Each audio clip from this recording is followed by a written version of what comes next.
to climb a mountain. He'd wanted to climb it for a really long time, so he set out early and began to climb. As the day began to wane away, he realized he wouldn't reach the summit by the end of the day, but he determined to keep climbing. As the day turned into dusk, he realized he really wouldn't make the summit before dark, but he figured it was a clear sky he could climb by the moonlight and the starlight, and so the man continued to climb.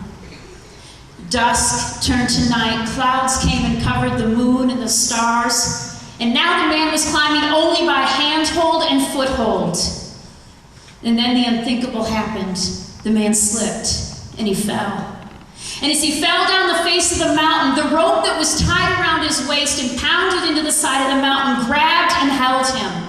And he slammed against the face of the mountain. Now he dangled there without a handhold, without a foothold, unable to see where he was. And he cried out, "God, save me!" And God said, "Do you believe I can save you?" "Yes, God, I believe you can save me. Just save me." And God said, "Cut the rope." The man dangled there for a few more moments, and then he reached down and he tied that rope just a little bit tighter. And the mountain rescue team told a story of a man found frozen to death on the face of a mountain 3 feet above the ground. When it's dark outside and you can't see where you are, do you trust him? When you don't know and you can't find a handhold or a foothold, do you trust him?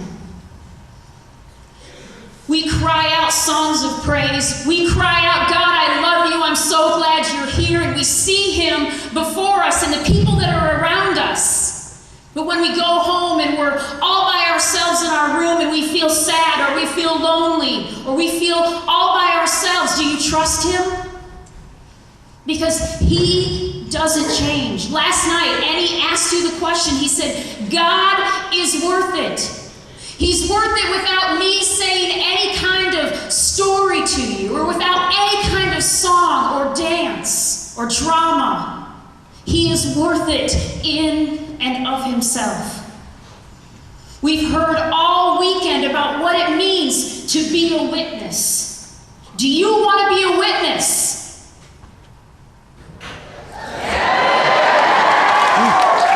That was a little, that took you a little time.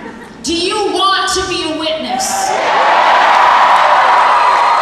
Do you really know what it means to be a witness in today's world? Do you really? Do you really understand? I know you have heard so much about what it means to be a witness in all of the places that you are in your world, in all of the places that you are with your family and your friends and your coworkers and with the poor. I know you have listened and you have heard. But do you really trust him?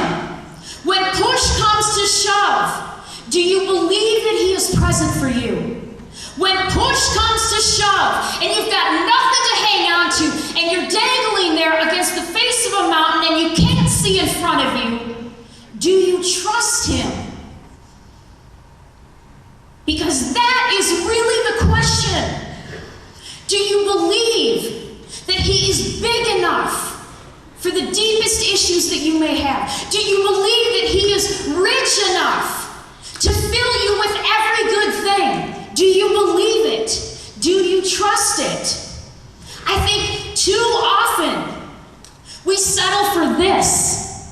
We settle for this little tiny piece of who God is. We say, well, that's enough for me because that's all I deserve. I don't deserve bigger than this.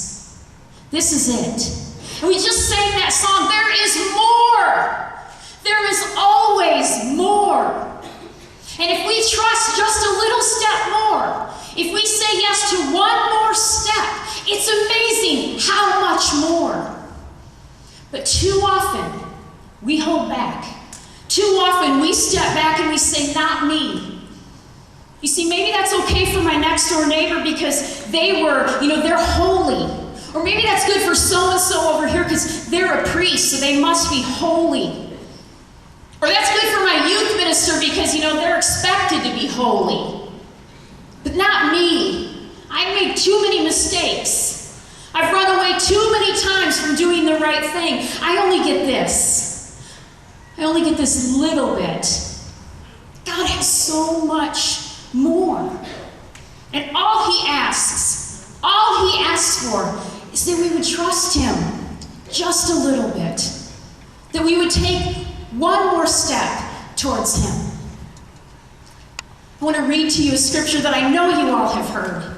It's a story so many of us have heard, but I want you to listen as if you heard it with new ears. As if maybe you've never heard these words spoken before. I want you to just listen to this story that Jesus tells. A man had 2 sons. The younger son said to his father, "Father, give me the share of your estate that should come to me." So the father divided the property between them. After a few days, the younger son collected all his belongings and set off to a distant country, where he squandered his inheritance on a life of dissipation. I like that word, dissipation.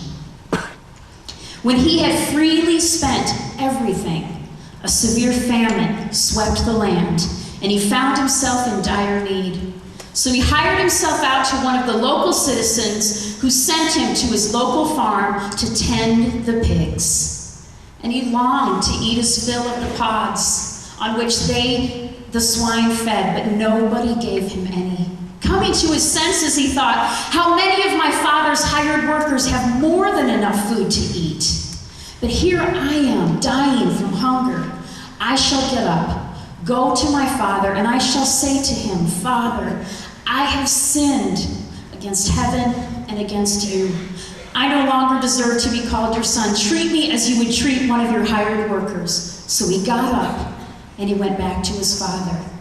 While he was still a long way off, his father caught sight of him and was filled with compassion.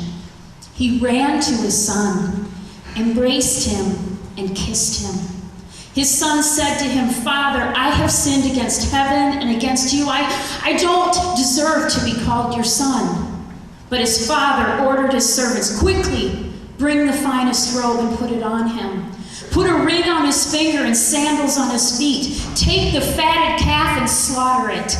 Then let us celebrate with a feast, because this son of mine was dead and has come to life again. He was lost and has been found.' Then the celebration began." I don't know about you, but I relate to that story. Because I too was once the prodigal daughter. I took all of the gifts and talents that God had given me, that came from my family, and I left. I moved out of my family's home before I even graduated from high school. I was so determined to get on my own and do my own thing, to live my life as I wanted to live.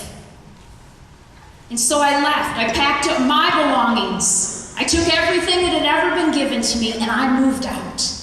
And I began to live my life as I thought I should. I had very few priorities, but they were important to me. I wanted to be invited to all the best parties in college. I wanted to have a great boyfriend, and I wanted to have a really cool wardrobe. Those were pretty much my priorities, pretty much in that order.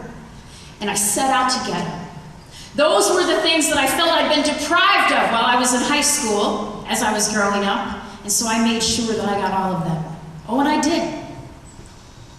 And after time and time again, finding myself in a situation of saying, I don't know what I'm doing here. I don't know what I'm doing here. One night, I went to a party with my boyfriend, and as I sat there, I looked around, and I said to myself, is this it? This is everything I said was important to me? This is everything I said was of value to me? These are the things that I needed in order to find happiness, in order to find contentment?